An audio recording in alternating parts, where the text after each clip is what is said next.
রাধা রাধা বন্ধুরা, আমার ডেলি ব্লগে তোমাদের সবাইকে স্বাগত। তোমরা কেমন আছো? আমি খুব ভালো আছি তোমাদের ভালোবাসায়।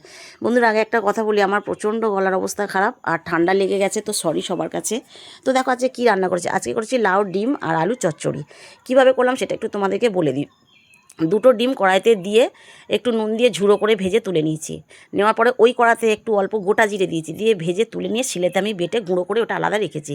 তারপর কড়াইতে তেল দিয়েছি, দিয়ে জিরে, একটা শুকনো লঙ্কা আর তেজপাতা দিয়েছি, দিয়ে নাড়াচাড়া করে তার মধ্যে দিয়েছি লাউটা আর আলুটা, দিয়ে নাড়াচাড়া করে তার মধ্যে একটু নুন দিয়েছি, হলুদ দিয়েছি, লঙ্কার গুঁড়ো দিয়েছি আর দিয়েছি টমেটো। বন্ধুরা, এখানে বেশি কিছু মশলা লাগে না, ঘরে যেটুকু আছে সেটুকু দিয়েই হবে।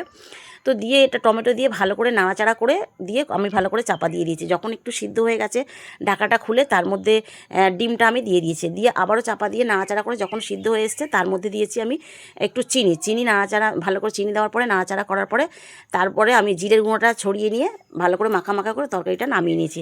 তো বন্ধুরা, এটা গরম ভাতের সাথে খেয়ে দেখো, অসাধারণ স্বাদ। আর বন্ধুরা প্লিজ, যারা সাবস্ক্রাইব করে দিয়েছো তাদেরকে অসংখ্য ধন্যবাদ, তাদেরকে অনেক ভালোবাসা। যারা এখনও সাবস্ক্রাইব করনি তারা সাবস্ক্রাইব করে আমার পাশে থেকো প্লিজ। বন্ধুরা, তোমরা ছাড়া এগিয়ে যাওয়াটা কোনোভাবেই সম্ভব নয়। আর বন্ধুরা প্লিজ, যারা লাইক কমেন্ট শেয়ার করবে তাদের কমেন্ট বা তাদের নাম আমি পরের ভিডিওতে তুলে ধরবো। আর ফেসবুক বন্ধুরা প্লিজ আমাকে ফলো করে পাশে থেকো, কারণ তোমরা ছাড়া এগিয়ে যাওয়াটা কোনোভাবেই সম্ভব না। ইউটিউব বন্ধুরাও তোমরা ছাড়া এগিয়ে যাওয়াটা কোনোভাবেই সম্ভব না, তাই তোমাদের সাপোর্ট আমার ভীষণ দরকার। প্লিজ বন্ধুরা আমার পাশে থেকো। আর বন্ধুরা, আমার হোম ডেলিভারি বিজনেস আছে, যদি কারোর হোম ডেলিভারি লাগে আমাকে কমেন্ট করো, আমি বলে দেবো। তোমরা ভালো থেকো, সুস্থ থেকো।